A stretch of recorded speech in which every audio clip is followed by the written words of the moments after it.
This episode of Simple Civics Greenville County is brought to you by Dolly Parton's Imagination Library, providing free books to children 0 to 5 throughout Greenville County. To sign up, visit greenvillefirststeps.org/freebooks. That's greenvillefirststeps.org/freebooks. What makes a strong town? I suspect your gut reaction is, I know it when I see it. And I bet you feel in your gut that we have some very strong towns right here within Greenville County. But what attributes would you lift up to visitors if you were asked to describe them? I'm Katy Smith with Greater Good Greenville, and on this episode of Simple Civics Greenville County, our producer Nathaniel DeSantis and I will walk through the Strong Towns Strengths Test to get your thoughts flowing about strong towns you've experienced. I discovered this strengths test all the way back in 2016 when someone shared it with me after it was published by Strong Towns, a national organization that advocates for cities of all sizes to be safe, livable, and inviting. They work to elevate local government to be the highest level of collaboration for people working together in a place, not merely the lowest in a hierarchy of governments. When I read the test, I was struck by the ways places in Greenville County earned some very high marks, and others not so much. Nathaniel and I will walk through the Strong Towns Strengths Test and discuss our assessment of each question. But we'd love to hear from you. Do you think we have strong towns here within Greenville County? As we review the 10 questions, you might think of political entities like our 6 cities of Fountain Inn, Greenville, Greer, Mauldin, Simpsonville, and Travelers Rest. Or you might think of places that aren't officially towns or cities, but have a place in your heart, such as Taylor's, Five Forks, Marietta, or Berea. And by the way, if you're wanting to argue with me that these are towns, I'll point you to our show notes in which we did a very helpful episode on cities, towns, places, and zip codes. Also in the show notes will be the Strong Town Strengths Test, so you can walk through it yourself. And welcome back, everyone, to another episode of Simple Civics. Nathaniel here with Katy. And today, as Katy mentioned, we're going to talk about strong towns and what makes a strong town. Now, I think that a lot of people living in Greenville might think Greenville is a strong town because of all the growth we're having. And that is enough to qualify something as a strong town. But I think what we're going to discover is that it's a little bit more complicated than just, is the place growing or is it not growing? So why don't we figure out how strong are the places in Greenville County? I love it. Nathaniel, why don't you walk us through the Strong Towns Strengths Test? All right, so there are 10 total strengths that we're looking for here, and we'll go through all 10 today. The first is take a photo of your main street at midday. Does the picture show more people than cars? Katy, what is this? What's this metric? Why is it important? It is such a great way to capture how focused on the full pedestrian and business, customer, and resident experience is your main street. And of course, we have a lot of main streets in Greenville County because of our different cities, as well as some of our places. Taylor's has a main street, as many of you know. If you were to take a photo of the city of Greenville's downtown Main Street at lunchtime, you guys know what you would see. You'd see people walking out for lunch or on a quick stroll during their break from their office. You'd probably see tourists strolling with bags from Mass General Store. You might see teenagers who can't yet drive but are able to kind of enjoy time on their own, like I, Gen Xer, did in the mall when I was a kid. But it shows a place with a lot of vibrancy, a lot of life, and a lot of people in community together. So really, as you think about the places, the towns that are important to you, what do you see and how is the full user experience represented in it? So this reminds me, if you go downtown, as you know, I'm sure a lot of listeners do, you do see a lot of people walking around. Yes, you see pictures of people in their cars, but you do also see those people walking around, and it's very vibrant and lively. But it reminds me also of Woodruff Road, where if you take a picture, I think you might see one person walking, one pedestrian walking, if you're lucky. And it's mainly just people in cars, probably going to downtown so they can get out and walk around. Yeah, I mean, Woodruff Road, like it doesn't have to be the street that's called Main Street. It's the street that represents a core part of your place's life. And Woodruff Road is a perfect contrast. I'm sorry, but it just sucks the life out of me. And I do shop at those stores and patronize those businesses. But man, I have to time it. I get angry at the people in the cars around me. It's stressful. And I also want to shout out all of our cities, like Travelers Rest, Greer, Fountain Inn, Simpsonville, Mauldin. They've all developed beautiful places that are the heart of the city, and that's what matters. And the first thing that I think of though is how would something like seasonality impact this? Because we just had a heat wave here. Many people might not be going out at that time, or on the opposite end of the spectrum, when it's super cold, people may not be out that much. You know what? A really smart urban planner designs for temperature and climate. So when you think about downtown Greenville, it is tree lined, which makes it more possible for you to be out in midday, even in the heat. I mean, it's not great on a 100-degree day, but it really helps. There are cities that, like Minneapolis, is a city where it's extremely cold and people aren't wanting to hang out on the sidewalk in the wintertime. But if you've ever traveled there, you know there's a lot of overpasses where you can move from building to building without even having to go outside. The transit stops are little shelter buildings that you can sit within to stay a little warmer than you might out on a bench. So you can design a space for human beings when you're taking climate into account. Moving on to point number 2. If there were a revolution in your town, would people instinctively know where to gather to participate? So you might hear this and gasp to say, I'm not participating in a revolution, or I've already done participated in the revolution. But I think the point is, if you needed to convene in your town, where would you go?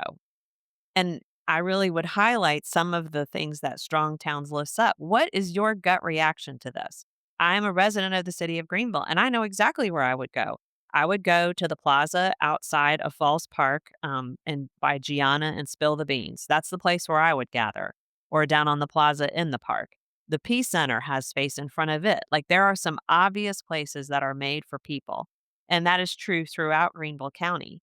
There are other places, the place where I grew up, at least when I grew up there, I cannot really think of where I would go. It would be a parking lot in front of a big box store. That sense of, what is your gut reaction? What would your friends and family think?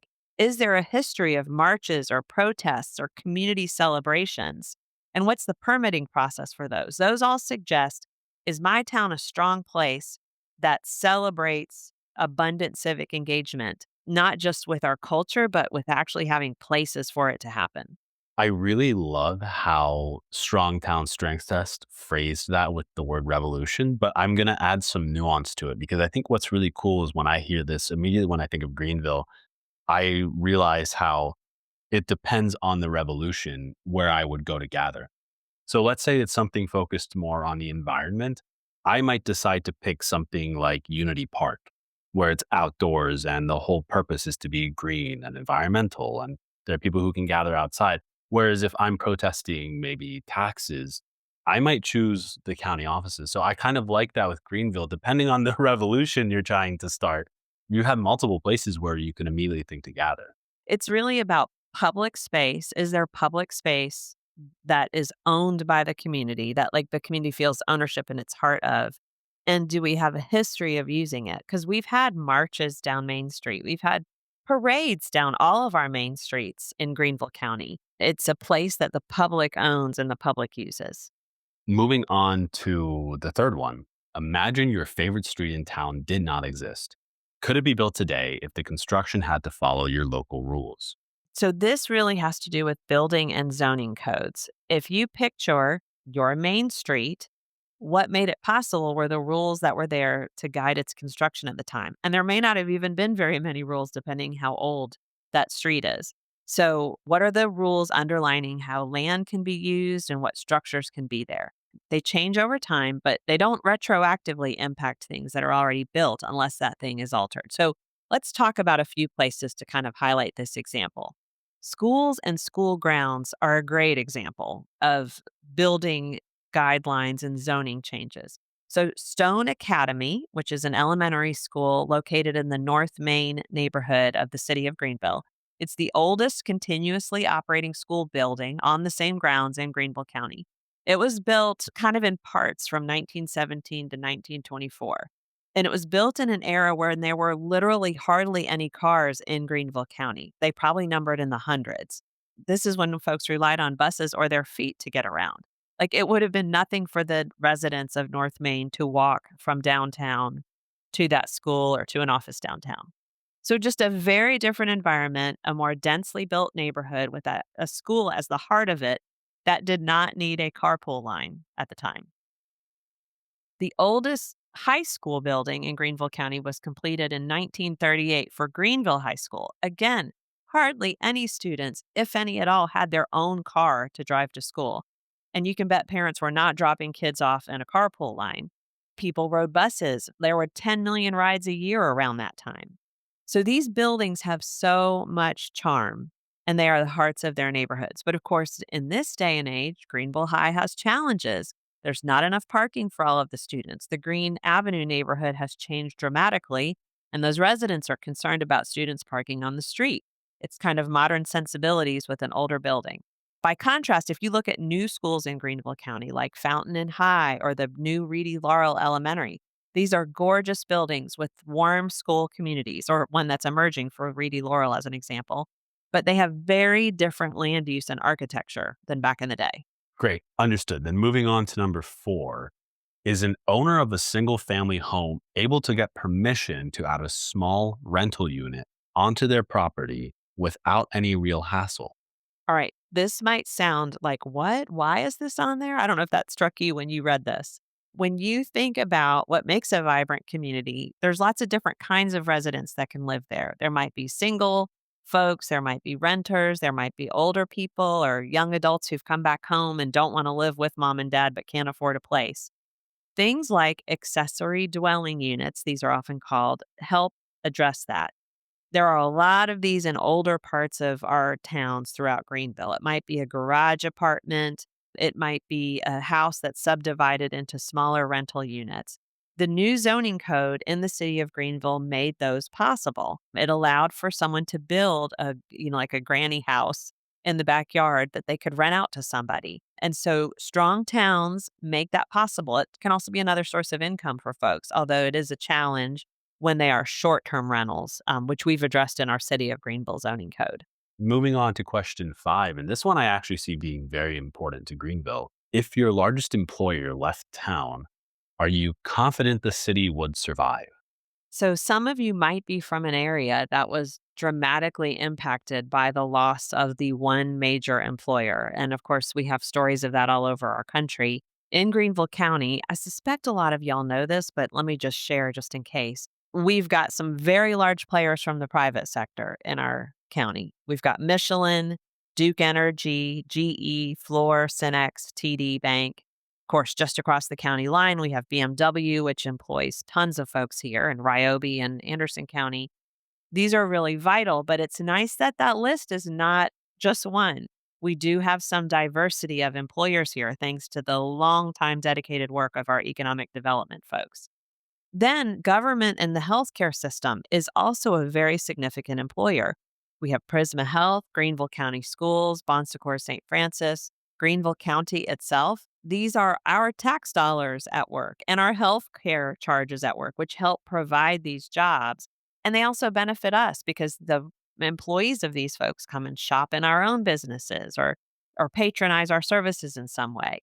So that diversity of employers is really important. And we need to never forget the role of employers, large and small, in making this a vibrant community. I think Greenville's done a really good job diversifying the businesses that we have here and that we attract here. So that if we were to lose a really big one, we're not losing 50% of our workforce and employment when they leave, because you've seen that in certain cities. I think the first one that comes to mind to me is Rochester with Kodak, right? And they're building back up now, but it's really important to be diversified like this. And I think Greenville's done a good job with that. Moving on to number 6, this is a good one. Is it safe for children to walk or bike to school and many of their other activities without adult supervision? So this seems very simple, but it checks a lot of boxes for all of us as community members. So if you just think about from a kid's perspective, that experience of independence and exercise is great. And I'm going to come back to that. But if you think as a community member, if you've got 500 kids trying to get into an elementary school building and they are all singly being driven to school by their parents, that's that many more cars you have to battle on your way to work. So if we can get some of those kids on bikes or on foot, it reduces traffic, it helps the environment, It creates just more free time for parents. It makes a huge difference. And a lot of that has to do with the ways we engineer our communities. Do we have crosswalks? Do we have safe visibility for kids? And also, what's our culture? Do we encourage this? Do we educate kids and drivers on how to be safe? There is something so important about this, though, to promote a child's independence. So I want you to think not just about cities and that might have lots of crosswalks or stoplights. It's also possible in rural areas.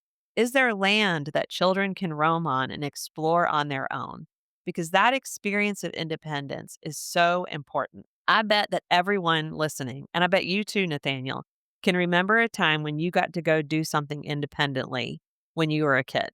I can remember being a kid and visiting a friend who lived in a walkable area and riding our bikes to a convenience store and buying candy. And that was such a big deal to me. But I lived in an area that was pretty rural. I mean, it was really suburban, but it was in development at the time. And my brother and I would go roam in the woods for hours and have so much fun just investigating. And we need places like that for kids and experiences like that for kids today. And I'd even add on to this. How does this city or town or county react when a place is not safe? So this reminds me of a recent episode we did talking about Augusta Street. There was a really tragic death there. And there was a traffic calming effort that was done, and it worked really well. And it's, a great example of, if it's not safe, what is a city or town doing to address that? All right, moving on to number 7.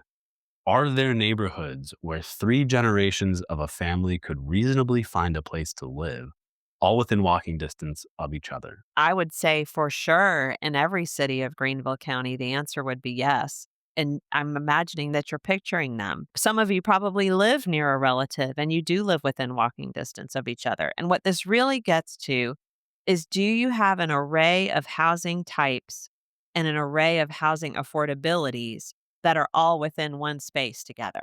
So, my mom, who is retired, lives near us, and she does not want a large home. She is done with that time of life, nor does she want a large yard. And so she is near us, but we do have a larger home and yard because we've just finished raising 2 kids in it. And those 2 kids should either come back, they're probably going to want an apartment when they first get back, or a very small home that they could share with friends. So all of that has to do with what people's different price points are and the kind of structure that they want. And having that variety, like a forest, having all those types of plants and trees all together, that's what makes a healthy community. And that takes us to the 8th part of this, 8 out of 10. If you wanted to eat only locally produced food for a month, could you? What do you think? I think the answer is yes, depending on affordability. So I know that we have a lot of great places like Feed and Seed. We even featured them on the podcast, where if I wanted to eat only locally produced food for a month, I absolutely could. But sometimes I do also see the prices associated with locally produced food. And so the answer is yes, you could only eat locally produced food, but budget is also, in my opinion, a very important factor of that. And sometimes, and this is not, I'm not pinpointing Feed and Seed, exactly here. I'm just saying in general, locally produced food sometimes does have a bit of a higher price associated with it. So long story short, I think the answer is yes, but does that make sense? Yeah, those are really good points. I'm betting they're getting at a couple aspects of this. One is, do you have land near your town that's available for agriculture, which we are very lucky to have in the upstate and are very grateful to folks like Upstate Forever and others that have worked to conserve land to continue to be available for agriculture. I think part of it is seasonality. Do you have enough growing seasons to produce local food throughout the different growing seasons? Do you have places to process it? And then for sure, that affordability question. We really are lucky to have a variety of places throughout Greenville County where you can buy locally grown and locally processed food. I mean, we've got Swamp Rabbit Cafe and Grocery, which was a pioneer in this space. We've got the Tomato Vine in Travelers Rest. There's the Mauldin Open Air Market. There's Dillard's, where you can get fabulous peaches and Greer. There are the farms themselves. So we do have a lot of places that folks can go. And great news is many of them do accept SNAP EBT, which is a program that if you qualify for it, can make that food more affordable. Okay, and moving on to 9 out of 10. Before building or accepting a new infrastructure, does the local government clearly identify how future generations will afford to maintain it? All right, this is a pretty lofty question. And, some local governments may have a policy that really talks about forecasting what capital expenditures will be needed to maintain something and figure it into a multi-year projected budget. But I think the idea here is remember that anything you do now as a local government is creating a legacy of some kind that another generation is going to have to deal with. So you are either planting a tree under whose shade someone else gets to sit, or you are planting one seed of bamboo that's going to multiply and take over and have leave your grandkids to deal with how to eradicate it. Or let's maybe use kudzu as an example for this area. So I think it's that concept of recognizing the expenditures that we undertake now will still have costs in the future. Right. And this is something that I feel like a lot of cities and towns may not do too well on because unfortunately the reality of life is that a lot of elected officials are worried about the next election. And there are some who are very long-term focused. I think, again, Greenville's done a great job. If you look at our downtown, that was a vision that has grown and that was very long-term thinking. But I think a lot of people sometimes forget about this aspect in government or defer it to the next generation. Like, oh, this is a problem for them to solve later. So I think there are parts of this that Greenville's done well. I think there are parts of it that they can refine and do a little bit better on. But that's a really good question and very thought-provoking. And I think goes a little bit deeper even than just the surface level question about, how are we raising the future of elected officials to think about long-term impacts? So a good question. Moving on to question number 10. Does the city government spend no more than 10% of its locally generated revenue on debt service? This is another question for posterity. And the good news is we are doing well in this area. We have really healthy budgets and not a lot of debt and really strong credit ratings for at least some of our local governments. This is just an important thing, though, to consider. I mean, I know a lot of us are concerned at the federal level about the amount of debt our federal government is in because it is something that children and grandchildren will have to deal with. But that budgetary health is important for strong towns. So that is the total list of 10 strong town strength tests. And I guess my last question, Katy, is if a listener identified one of these questions and thought that maybe we could do better on it, what can they do? What are the takeaways and how could someone actually make an actionable impact in Greenville, in their town, in Mauldin, wherever they are, to make their city stronger? First, I would encourage all of you to click on the Strong Towns Strengths Test link in the show notes, and it has a drill down on almost all of these 10 questions to learn more about the nuances of them and what can be done in local communities. And truly, all of these are kind of the heart of what we do on Simple Civics every single week. They have to do with getting involved in local government decisions and talking to your neighbors, getting involved in schools and getting a part of zoning and all the things that make a local community tick. So really, we have more than 200 great episodes to help you learn more about how to get involved. But I believe the thing that most makes a town strong, and of course, by a town, I mean a place, all the places in Greenville County, are the people who live there. And so you having listened to this entire episode and caring about this community, that gives me tremendous hope. That's what's going to make us strong for generations to come. All right. Well, thanks again, everyone, for listening to the 10 parts of this test. We hope you identify parts of the city that you live in that this applies to, and let us know what you think. You're welcome to contact us. All contact information is in the show notes, and we'll see you next week for another episode of Simple Civics. Hi, Simple Civics Greenville County listeners. Nathaniel here. If you've made it this far, then we think you'll really love our newsletter. Sign up for bonus content, updates, and more right in your inbox.